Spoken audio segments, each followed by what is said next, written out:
Oh, hello. Good evening. I'm Belle from Animal Rebellion, and it's really great to be here to talk about some of the activities of Animal Rebellion in a really, really challenging time, and also to sort of update you on some of the things that we've been doing. It's really different from December's Global Veg Fest, where we were invited to have a range of activists coming at our issues from different perspectives, speaking from the Philippines, from Indonesia, I think, from Norway.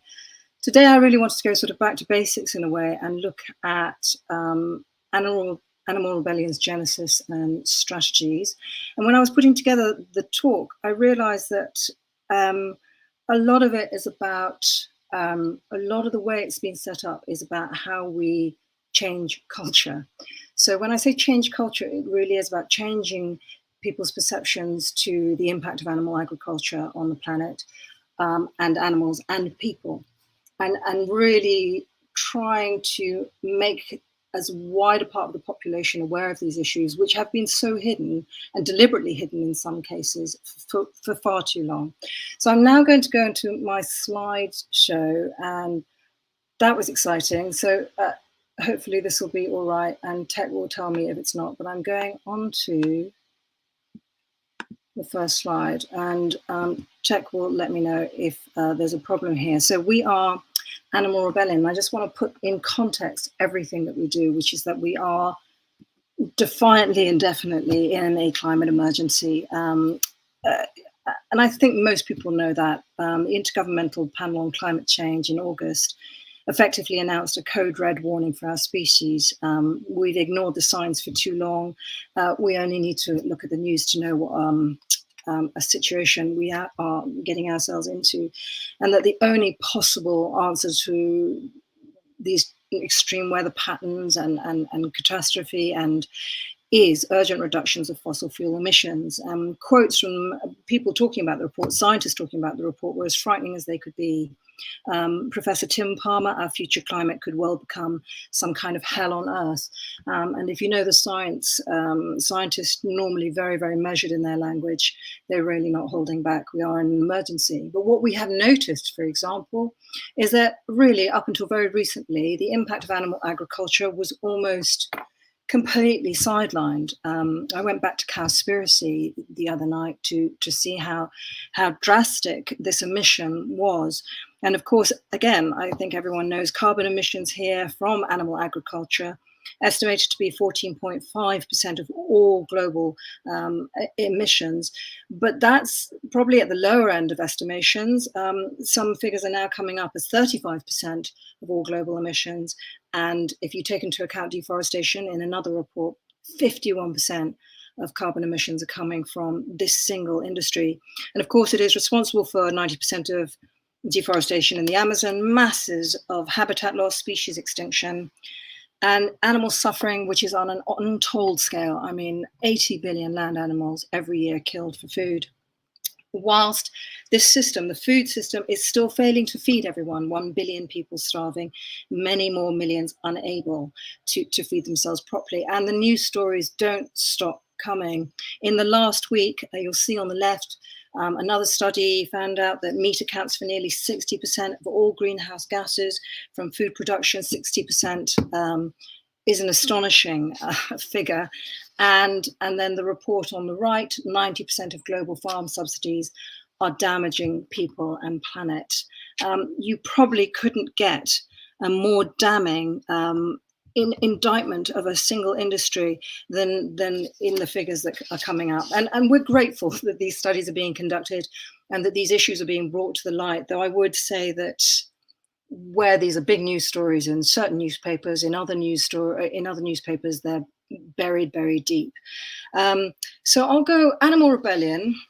You can see it here, mass movement. We use nonviolent civil disobedience to bring about a transition to a just and sustainable plant-based food system, to halt mass extinction, alleviate the worst effects of climate breakdown, ensure justice for animals. We were launched in 2019 with in direct response to what we felt was a lack of facing into this problem by our sister movement, Extinction Rebellion.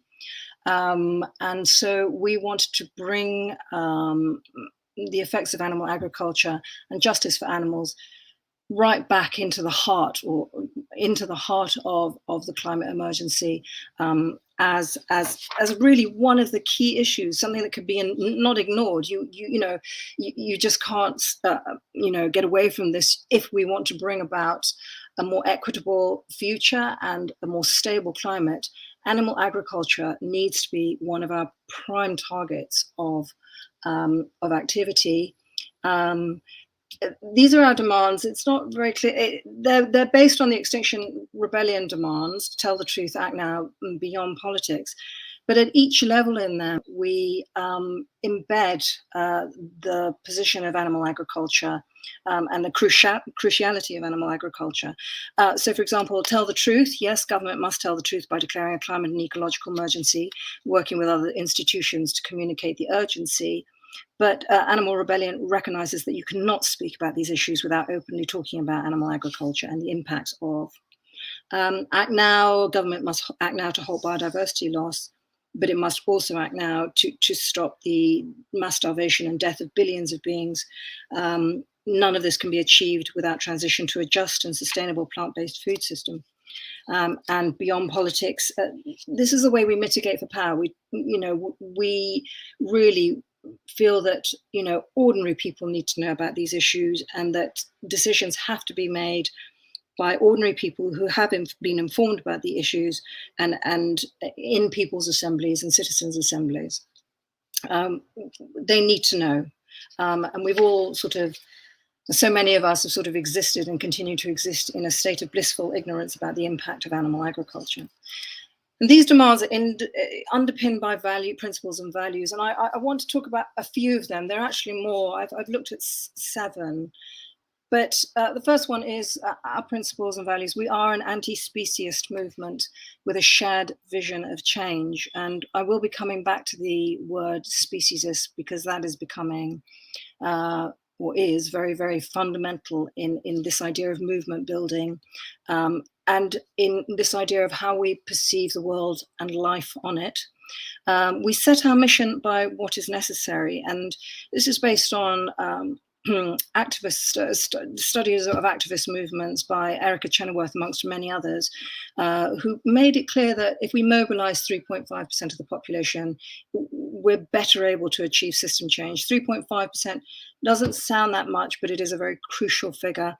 And again, at the core of our philosophy is nonviolent disobedience, but we don't need all that 3.5% to be ready to be arrested. We just want 3.5% to be engaged, aware, knowledgeable, and really ready to act in whatever ways they feel comfortable with.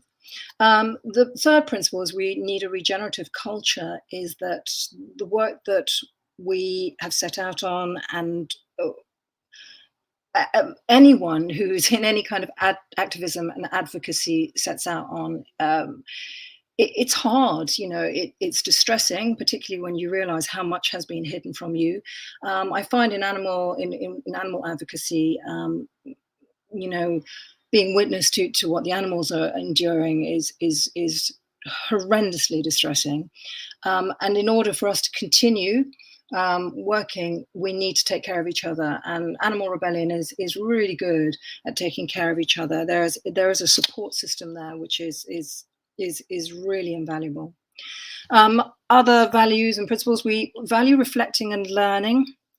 And I think that is absolutely key. And curiously, I had a conversation just before I came on screen about learning from past animal advocacy movements. This is key.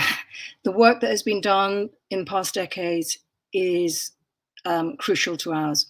And we are in a different time, but there are so many lessons to be learned. We seem to have, I'm sorry, I've mixed around. Number 4, which is actually in the middle here, is we openly challenge ourselves in our toxic systems, and we leave our comfort zones in order to take action for change. That is really key, because we are asking people to be brave, to challenge everything that they've been told is the right thing. You know, I was personally told it was absolutely fine to eat meat from a very young age. And I really had to challenge that belief system. And these are often belief systems that feel very dominant in our lives. So that is about system change. That is like, you know, challenge yourselves, challenge each other to take action. And then slide of principle 6, we welcome everyone and every part of everyone. In order to create that 3.5 and, you know, perhaps an even greater movement, we need to be accepting of differences and to be understanding of the fact that everyone has different journeys and there are different stages on the journeys. We say that we are about political change and system, not personal change. It's not a requirement for joining Animal Rebellion, but personally, I have seen people come into the movement and really rethink everything once they've been given the knowledge of perhaps the food system or the climate emergency. It can't help but impact each of us. May not impact each of us in a similar way, but we are genuinely here all together for a greater good. We want to see a healthy planet for our kids, for the future. We want to see a world of compassion which doesn't discriminate between species. We have so much more in common than differences, really, and we need to keep that in mind as much as possible. We value everything that organizations and animal advocacy do, no matter how they do them, but we do recognize that our unique role is one of mass nonviolent civil disobedience. That is our focus, that is our strength, and so that is our place. No one can do everything, and so that is absolutely key. And the last principle that I'm going to talk about tonight is principle 7. We actively mitigate for power. We want to break down hierarchies of power for a more equitable participation. And when I say more equitable participation, I would argue that this is where everyone thrives, and the planet thrives, and other species thrive. Power today is held in the hands of corporations, a few rich billionaires who are currently jetting off to space, and in governments. And we want to see a more equal representation of all the different people and even species that are on this planet today. It's the injustice that we see around us every day is really difficult to encompass, and one of the injustices that we speak about is speciesism, as I mentioned.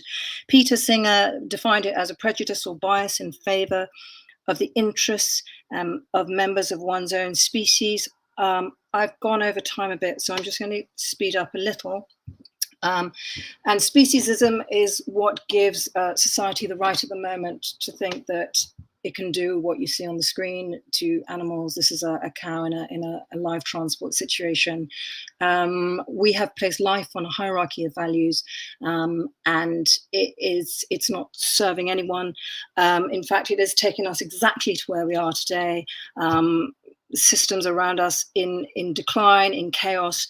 To quote Dr. Navez Ahmed, the ultimate hidden driver is a way of living and being premised on self-maximization through plunder of the other, whether others are different humans, different species, or the planet itself. All justices are, this is my quote, all justices are interconnected. So Animal Rebellion has been really busy.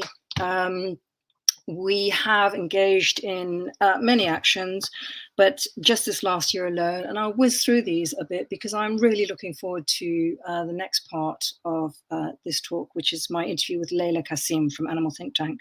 Our action so far this year, May 2021, Animal Rebellion blockaded McDonald's distribution centres, demanding that McDonald's switch to a fully plant-based food menu by 2025. McDonald's a very specific target obviously serves loads and loads of beef to people, but is also buying soya from the Amazon in order to feed those cattle, that cattle. So even though the beef is British bred, I think the soya used to feed them is responsible for huge impact in the global south. Once again, as if that wasn't enough, we also in July blockaded McDonald's burger factory in Scunthorpe.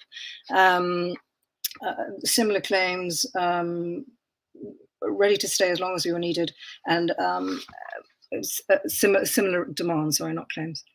August this year, during Extinction Rebellion, Animal Rebellion dyed palace fountains red in protest against the use of crown land for hunting and animal agriculture, whereas it could be used for regenerative practices, of rewilding, restoration. And then we also hosted this year the Animal Rights March in August. It was a fantastic event. It was about bringing together, as you can see, NBR Beagles were there in force. It was about bringing together as many groups as possible to show that we all have this aim in common. And so it was a really, really joyful day. One of the best things about being out on the streets is this sense of community, to be surrounded by so many people who care so deeply, just as deeply as you or me, about the planet and about animals is very, very restorative. It also obviously has its role as a public facing event, you know, people seeing what we were doing on the streets that day, no matter what position they were in, must have been forced, enabled, must have been enabled actually to ask questions, NBR Beagles. And we had some fantastic speakers, including Mel Broughton. So this is a sort of example of a dynamic movement of movements, if you like. Very soon after that, Animal Rebellion, actually don't know how these guys have the energy to do, but they occupy the distribution center of Arla Foods. It's one of the largest manufacturers of dairy in the world. It provides 10% of the milk supply for the UK with 150 vehicles. And again, the activists locked themselves on, as they did in front of McDonald's, onto bamboo structures, concrete barricades.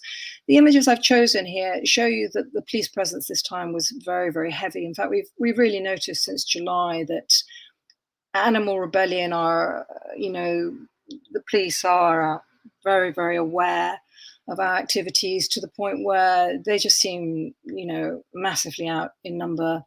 It just always strikes me as really sad and strange that we have a society here where people are like these activists here who are trying to change the system for the better are the ones who are being targeted, whilst those who are wreaking damage to our planet, climate, and our children's futures are sitting safely behind their desks in offices. Animal Rebellion was demanding that Arla go plant-based by 2025. But we also have different kinds of actions. We have done mixed sleep-ins. This is a mixed sleep-in in McDonald's. But also this is where people dressed up in pajamas, took games, just chilled out in a McDonald's. Again, the police presence was really out of all proportion. You can't see the guy in the picture there was holding up a game of Twister. And I love this action. There's something very gentle about it. But it made its point viscerally. And then, of course, we have another kind of campaign, which is Feed Our Future. It's a plant-based and councils campaign, persuading councils and schools to serve plant-based food. And we've had some successes there. Hackney Council have agreed to implement 1 vegetarian day a week across 130 schools. Lewisham Council switching to vegan catering. Leeds City Council has rolled out new environmentally friendly school dinners across 182 schools. So really a really different level here, where we're speaking with government and we're really trying to change, you know, on a very practical level, the food system. Now, I would like to introduce Laila Kassim, one of the co-founders of Animal Rebellion, whose organization, Animal ThinkThank, was really key in helping us develop our strategies. Animal ThinkThank is its mission is to support the building of a broad-based anti-speciesist movement that has the power, resilience, and longevity to ensure all individual animals have their rights to life, liberty, and the security of person, protected in UK law and embraced by society. So, you know, a huge intersection of aims there. And I will now, Tech, I think, is going to play this video that I recorded with her the other day. Thanks very much.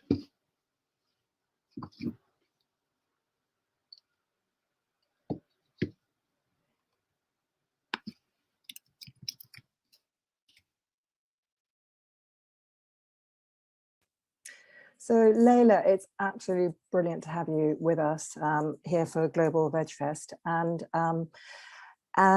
I wanted to talk to you really about so many things, but we'll start with the genesis of Animal Rebellion.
So Laila, it's absolutely brilliant to have you with us here for Global Veg Fest. And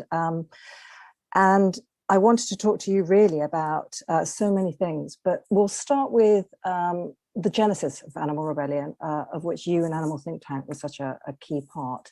Do you want to talk through a little bit about that? Yeah, sure. So Animal ThinkThank, I think it was in 2019, saw an opportunity, a strategic opportunity with the birth of Extinction Rebellion and the conversation around the climate and ecological emergencies to bring in the narrative or the messaging around the need for also a shift to a plant-based food system. And I and another one of Animal ThinkThank's co-founders, Dan Kidby, had been working in Extinction Rebellion to get some experience in their first rebellion. And it was really, really clear to us that they did not want to address the animal agriculture piece. And they would say that it, we don't want to talk about solutions. And yet they were talking about, not flying and other things, but they really didn't want to talk about animal agriculture. So we saw that there was an opportunity, and also at Animal ThinkThank we had been developing our ideas around movement building and momentum-driven organizing, and been doing lots of research and reading, and actually saw this also as an opportunity to test out some of these ideas and see if some of these theories were actually, we could make them work, or if they could work. So that's kind of the genesis of Animal Rebellion. It was an opportunity to make change in the narrative of Extinction Rebellion, but also in the wider environmental movement, and it was a way to test out our movement building ideas. Yeah, and from my perspective, like so many people now, increasing number of people being across both movements and really seeing the impact of that actually within Extinction Rebellion, the centralizing of the animal issue into the climate emergency issue. I'm really interested in this idea about movement building because it really challenges that narrative that's been held for so long that individual change would be enough. Yeah. And I think increasingly that's being debunked. There's so much goodwill, but the system itself is so entrenched in damaging belief systems and damaging processes, a lot of which are so hidden from the ordinary person. So the ordinary person can never respond adequately to what's going on behind the scenes. I'd love to know more about, the area of study for you. Yeah, no, and I think, I can talk about my own personal journey of understanding and learning around this. I went vegan, I, made individual lifestyle changes. And then slowly, as I read and started to understand more, not just about animal oppression, but also about the links between our oppression of humans and our destruction of the natural world, and how all of these systems of oppression are connected, it became increasingly clear that this is also a structural issue. Yes. And if we are going to build the power that we need to actually transform these structures, which are so entrenched and go back, hundreds of, in some, thousands of years, if you really wanted to go back and look at how, domestication of animals started, etc. Individual lifestyle change alone, I think, in my view, is not enough. And I would say it's also really, really important. So I don't want to say that it's not important. I think that first step of going vegan and really questioning, what we're putting out into the world, what we're complicit in, what systems of violence we are complicit in as individuals, is a really important awakening journey. And well, it was for me. Yes. But I think, we at Animal ThinkThank, we are trying to build a mass movement for animal freedom. And we use, we're very persuaded by a conceptual framework called the Ecology of social movements. And if you look back at successful social movements, you find that they involved lots of different groups and organizations with different theories of change, working in synergy with each other in the best case scenarios. Yes. And so those different theories of change, our beliefs about how change is made includes individual change. So, veganism also includes building alternatives, like the sort of Gandhian constructive program of so in our case, it would be, alternative, alternative proteins, sanctuaries, those sorts of things. But then there's also the area of the ecology, which is related to changing the dominant institutions that shape society. And you can do that from inside the system through lobbying and party politics. And you can do that from outside the system through mass protest movements and through community-based organizing. And all of these pieces are so important. And it's only really, I think, when we have like a mature ecology where all of these pieces are in place, that I think we can really start to make transformative change. Yes, I mean, I absolutely agree with you that individual choice is important. Even on a personal level, it's very, very difficult to know what we know and then continue working against that in our personal lives. I also think that individual choice is a fantastic way for modeling the new future. That you learn to live in a more frugal and conscious way, and you're practicing it so that when we need to do it, you're going to be well versed in this already. And I love this idea, and it's really being talked about, of blending together people who movements that have ostensibly been siloed, like human rights, animal rights, maybe environmental rights, and bringing them together into a common cause. And I think that's what you once said in the 2018 talk, that I will link people to, because I really, really enjoyed it. We cannot have animal liberation without human liberation. I'd love to hear a little bit more about that. Yeah, I mean, I think, well, let me just say that, my ideas have also evolved since 2018, and I'm constantly learning, constantly evolving. Yes. But I think, what was, from my personal perspective, what was a real kind of like aha moment is, as I said, when I really realized these connections between animal and human oppression and our destruction of the natural world. And one of the books that really was so helpful for me was by David Nybert, Animal Rights, Human Rights, Entanglements of Oppression and Liberation. And I would recommend that book to everybody. It really is the foundation of how I think about things. And he shows how these different oppressions enable and compound each other. And there's so many examples. I mean, think about factory farms being put in like poor communities of color, sort of environmental racism that in terms of like, I don't know, pig waste and terrible air quality and those sorts of things. So that's, you could only do that in communities really which don't have the power to challenge.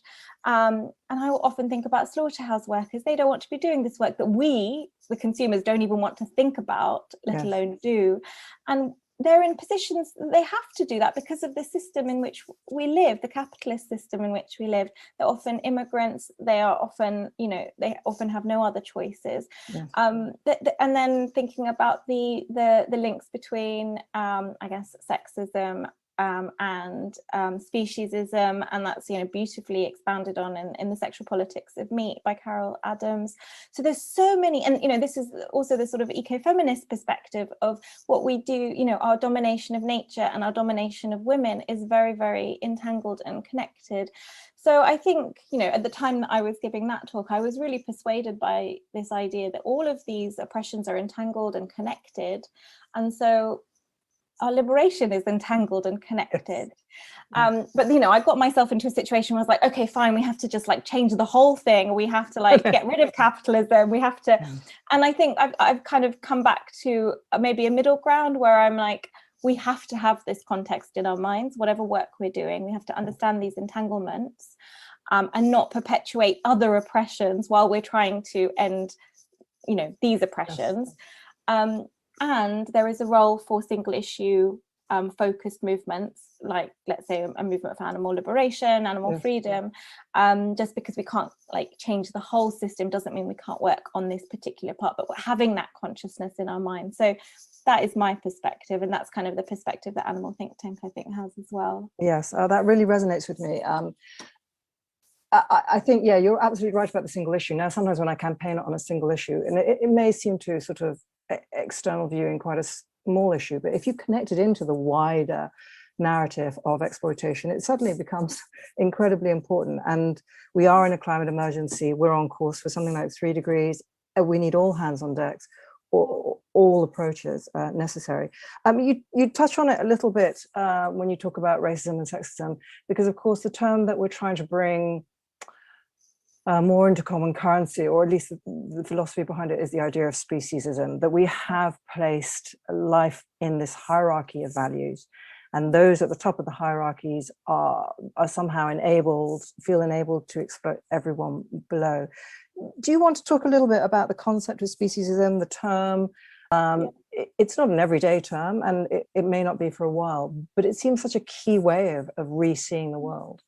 Yeah, no, absolutely. And I think, you know, I think my aspiration would be to shift our sort of vegan-centered movement to being a truly anti-speciesist movement. I think it's really integral to our understanding of animal oppression and animal liberation ultimately. So, you know, as you said, our oppression of other animals is rooted in and justified by this concept of speciesism. And there are so many definitions of speciesism, but I think the most commonly used one is that, you know, it's defined as a kind of a prejudice or a discrimination that privileges human needs and desires over those of other species, and focuses on this morally arbitrary characteristic of species to justify oppression, very similar to the morally arbitrary characteristic of race or sex and other, you know, identity characteristics to oppress. Yes. And yeah, to justify this oppression.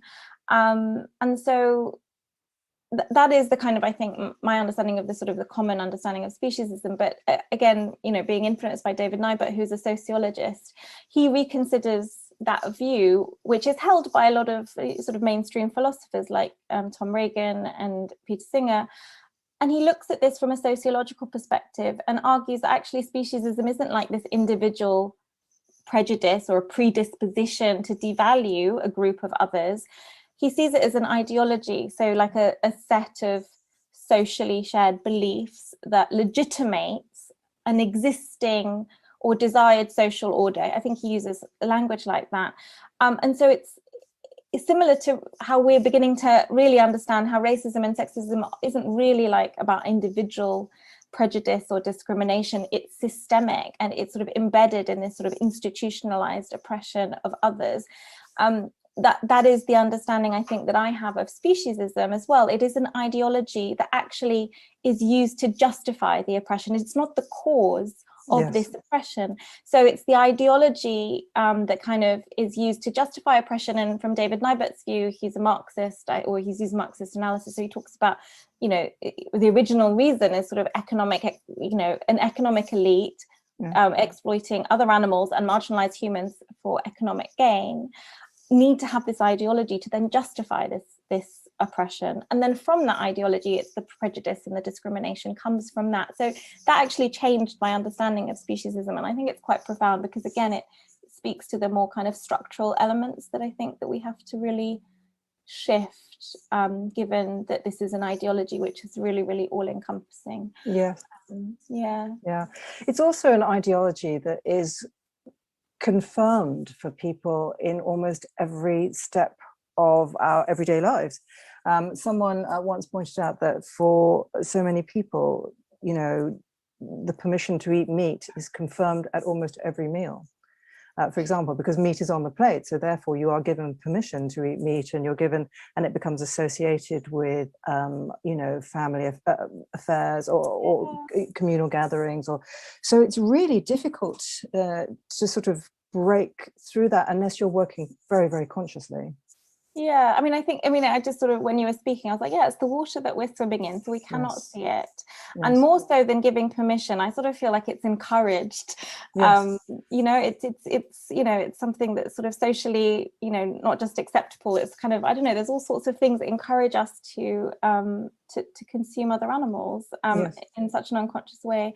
And you know, what you're talking about being conscious, it's like I came to veganism not because I was thinking about other animals, it's because I started meditating, and I really wanted to live mindfully, and suddenly I was like, oh, actually mindful of what was on my plate, or rather who was on my plate. And I started to sort of look at all these areas of how we've been conditioned, not just in what we consume or who we think is not important or less important, but in so many areas of our lives. Yes, absolutely.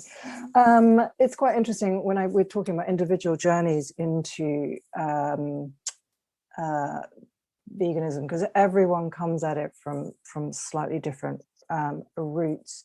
And one of the questions I did have is, you know, I mean, for me personally, my story was that, you know, I came across scenes of animal suffering within factory farms, and it became absolutely untenable for me to contribute to that. And then obviously, as you look deeper into it, you realize, for example, it's incredibly widespread. I mean, 76 billion, 80 billion animals a year slaughtered, 90%, 70 to 90% in factory farmed conditions. And then you start to look at all the structures holding that in place. And then you also have sort of, you know, when I first went vegan, you know, the sort of resistance from family members or friends was quite marked.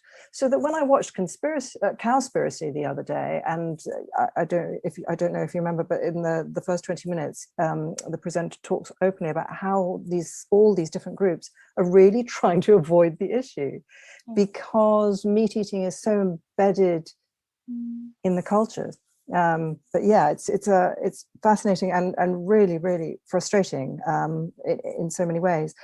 We're coming to sort of the part of the interview where I really wanted to talk to you about other developments of thought in animal advocacy. And I've, you know, in the last sort of 2 years, been really encouraged in some respects. I've seen all sorts of groups and all sorts of people starting to take this on board.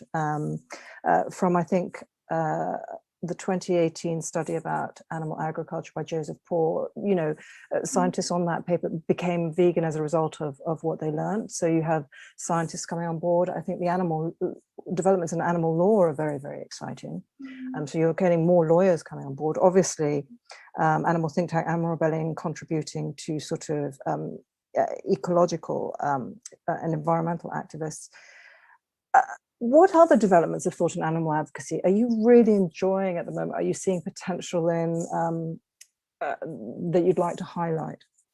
Well, I think you've mentioned one of those, and I think, well, I guess linking to sort of animal rebellion, but I think more broadly, I think in my sort of, I guess it's been nearly a decade now of being in the movement. It's I think it's how do I want to put this? I think that there is a cultural shift in terms of like the interest in and the realization of the importance of things like nonviolent direct action. And I think that there is a wider context which is helping this. I mean, there's been a resurgence of social movements like Extinction Rebellion and Black Lives Matter. And I think that is influencing our movement. At least I hope it is. And it really feels like it is. It feels like it is. It feels like it is. And it might be just because we're in the pocket of, like, you know, adjacent to or in Animal Rebellion or but I was so it just made me so happy in the first rebellion, Animal Rebellion, just watching Yes. how that culture shifted just in that 2 weeks. You know, there was Yeah. lots of vegan activists who came who had never done any kind of like civil disobedience, Yes. hadn't really engaged with strategic or philosophical nonviolence, and yet it was just very, very transformative. Yes. And I think, that to me, that is just growing. And because Animal Rebellion is doing some, you know, especially recently, has done some really great actions with the McDonald's, and really like eye-catching and exciting. I feel like the culture is changing, and I have to say that, like, I really want it to change, because I, deep in my bones, believe that we need the nonviolent direct action, the civil disobedience, that kind of rebellious spirit to really catalyze the movement, and to catalyze, open the ecology and create space for all sorts of things. And I think, you know, that's what Animal Think Tank at the moment is focused on, in, you know, building a mass protest movement, because we know, especially if you look at other social movement theorists like Bill Moyer, when he looks at like movement cycles, it's that it's the sort of the rebel role of like nonviolent direct action that really is the thing that pushes this issue out into public consciousness. You know, you were talking earlier about, you know, how it's everywhere. It's kind of weak. You know, people don't really want to look at it. This is the role of NVDA and civil disobedience. It's kind of, it's not like, I want to say forcing people to look at the issue. In a way it is, but it's like, it's there. It's a tension that has been there. There is a conflict that is there that is being ignored. And these tools are pushing them out into the public consciousness. And it's like, we're acting not on individuals in this case, we're acting on society through nonviolent direct action and civil disobedience, and these like really symbolic actions that really get people's attention, that create debate, maybe some polarization, which is really important to shift you know, the conversation and the bounds of the debate and the Overton window, etc. So I think what I'm most excited about is that, like, I really feel like that's so exciting and so needed. I don't know about, there's another campaign that I'm very excited about, and that is the Scrap Factory Farming campaign. It's a legal challenge that's been brought by a group of volunteers. Like, they're doing this, you know, their own commitment and, you know, passion. And yeah, they've got Michael Mansfield, who's like a really well-known QC, to lead this legal challenge against the government to end factory farming. And they're using the sort of the pandemic antibiotic resistance narrative as you know their arguments for this.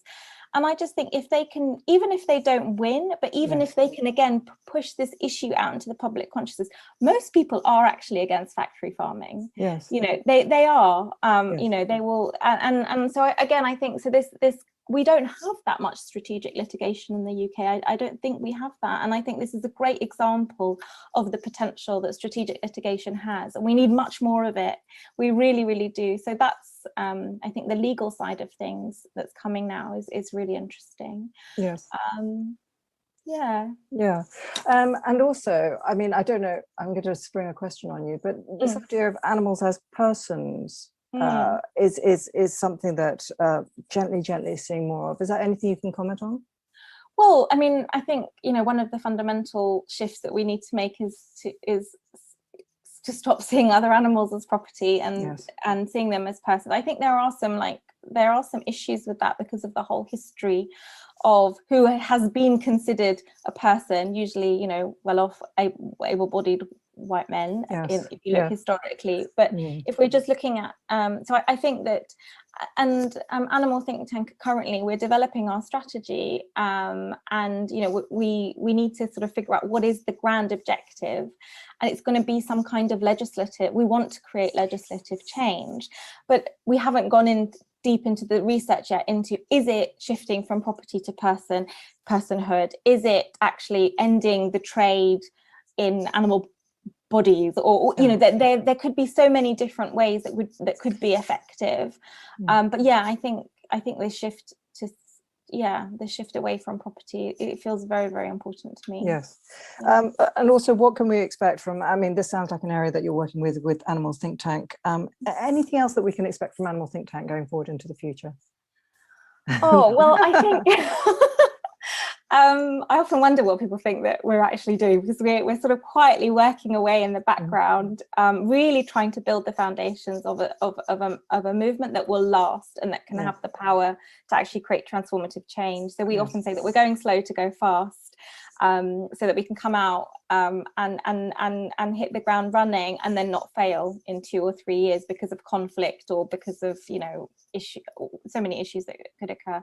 I think there's something that we're bringing that I think is quite unique, and I'm probably not the best person to speak to this because I'm not in the narrative circle, but it is this idea that actually we need to shift the narrative. We need to have a meta-narrative and messaging that actually lands with people's current values rather than trying to impose new values onto people. And I often think, when I think about my friends who are not vegan and people that, you know, in my circles, they all have the same values as I do. Like our values overlap. Most people, you know, don't want to hurt animals, and it's kind of like how to make that connection. And I think the like narrative and messaging and stories are the things that have been found in you know, successful social justice movements to actually, you know, be the thing to you know, what is our equivalent of Black Lives Matter? What is our equivalent of you know, in the LGBTQ movement, they started off with kind of like the right to marry, which wasn't the rights language and messaging wasn't landing with 50% of the population. And when they shifted to freedom to marry, to love, to have a family, that actually accelerated change in that movement. So we're trying to do something similar. So we're trying to develop a meta-narrative, because I think the Go Vegan message, it actually goes against our sort of, I guess, our liberal, individualistic kind of, we have, you know, it's a personal choice kind of values of liberalism. And so it's not landing with people. So we need a different message. So I think the narrative work is something that's going to be coming out, I guess, in the short to medium term. We want to be involving other organizations as well to help us develop that, but also to get buy-in and ultimately unify, in inverted commas, however much that's possible, not necessarily in terms of strategy, but behind a shared message or a shared kind of narrative. So that's something that feels important. And we've done a lot of work on organization building, and I think we are thinking about maybe sharing that in terms of trainings for other organizations that, you know, a lot of us get into this without having the background and the experience of like running organizations or being leaders or any of those sorts of things, setting systems, like systems and processes and practices in place. So I think that's another thing that we might be offering, hopefully in the first half of next year, but watch this space, we haven't confirmed that. But, I mean, well, it all sounds incredibly valuable work, and I absolutely do agree that when you said, you know, your non-vegan friends share the same values, I sometimes, and as I sit across the table from my non-vegan friends, and I think, what am I knowing that you don't know, and how can I communicate that to you in a way that doesn't make you feel targeted or angry or defensive? So shifting that narrative is really key part of this movement. Well, I just want to say one thing. You know, when you said, what do I know that you don't know? I don't, at some level, I don't think it's about what we know and what we don't know. It's not the rational, it's the emotional. People's behavior is really driven and fueled by emotions, and I think that's kind of part of the messaging and stories that we need to tap into people's hearts. I think that is the way. Yes. Absolutely. I mean, thank you so much, Laila. It's been brilliant. And I'm sorry I sprung some questions on you.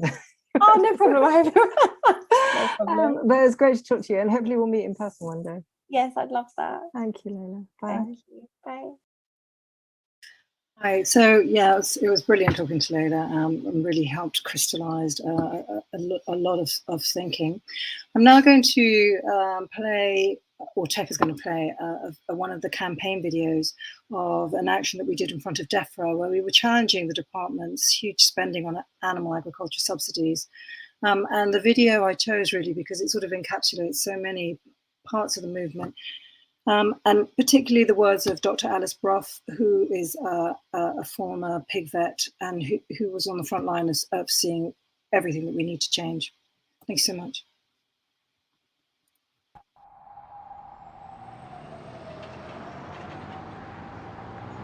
On September the 1st, Animal Rebellion marched from Smithfield to the Houses of Parliament. You dropped a banner off Waterloo Bridge, unfuck the world plant-based food system.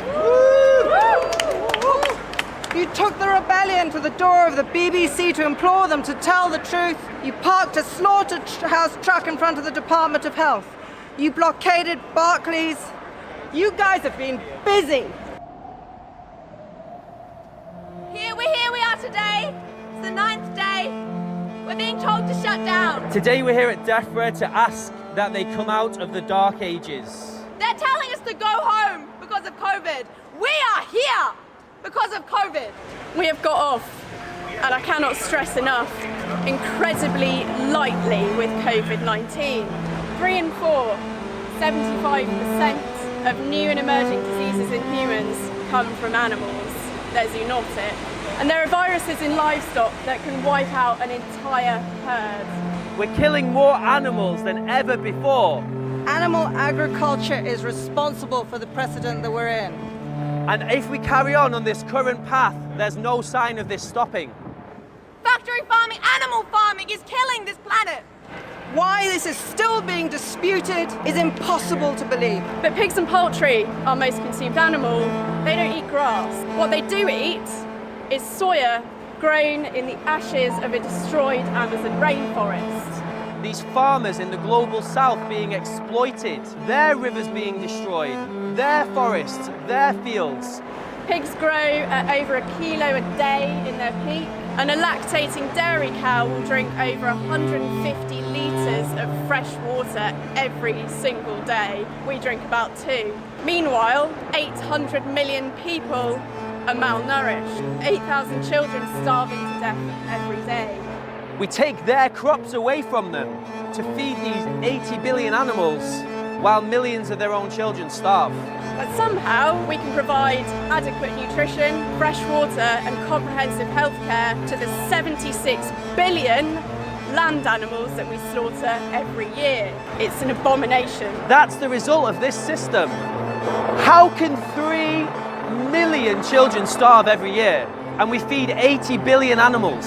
Let's talk about money, because DEFRA, you really like spending money. Subsidies for animal farmers account for up to 90% of their profits.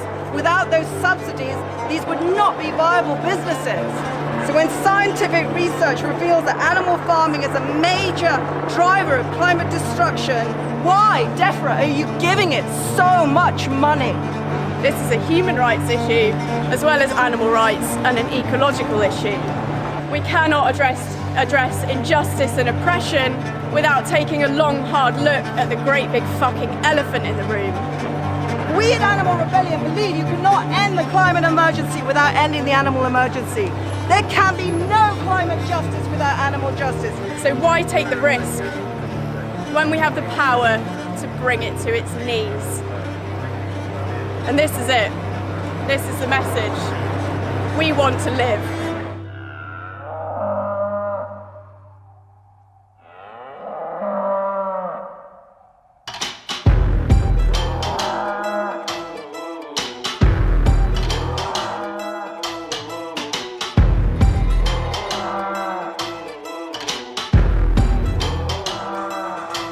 I've got 400 million sisters on the outside, 1.3 billion sisters on the inside. Doesn't make a prime cut of difference in the end. I've got a one-ton brother with 1 million lovers and a body like a slab of stone. Ring through his nose and a tap on his hose. Grab that boy by the horn, slit his throat and make some T-bone, rib roast, arm pot, tuck, shank, meat, flap, large end, short skirt, cross flank, pin bone, flat bone, wedge bone, four shank.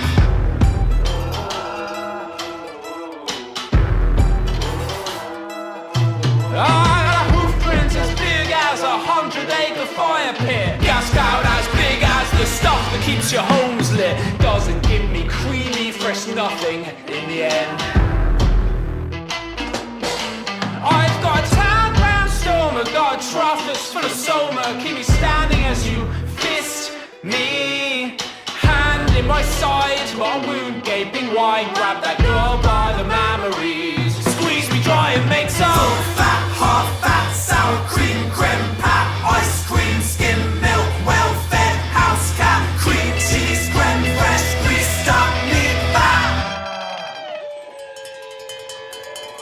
Sometimes I have a dream where I can run on open ground. I feel the wind wash through my ears and in I close my eyes and see my children by my side, my side, my side, by my side. I see my children turn to bootstrap, handbag, coin purse, bike, coat, car seat, phone case, horse whip, banknote, key ring, armchair, four-eyed boss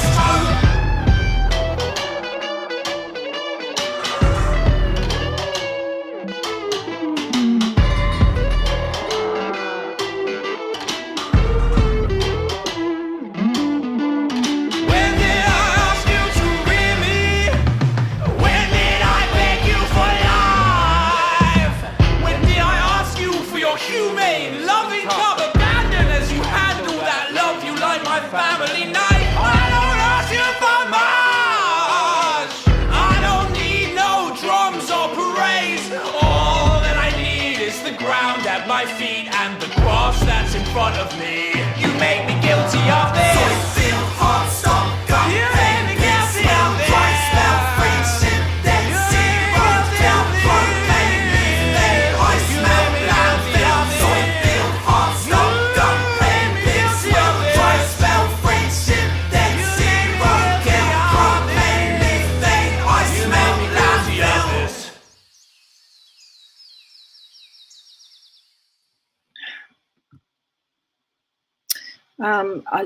I still find that video very powerful, and I think it was made by a really talented young filmmaker called Dylan Parsons. One of the things that we have to remember is the most important part of that video, there are the animals, and that is why we're all here today, that we're all working to try and stop what we see in these scenes.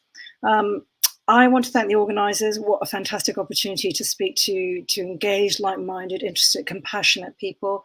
I want to thank everyone in animal advocacy, both today and in the decades past, for putting your bodies on the front line, for helping rescue animals right there at the front. I want to thank the protectors in the global south, countries like Africa, Brazil. We need to defend the defenders. They are literally, we are very privileged in the West to be able to protest and do what we do. They are almost completely without defense. And most importantly, I want to thank the audience for caring and for being here. We must put aside differences in order to create the movement that can change the narrative that we're going, the path that we're going down. We have to come together. We have to put aside differences. And realize that we're all really in this to, for compassion and equity and a better future. Once again, thank you so much and have a fantastic evening.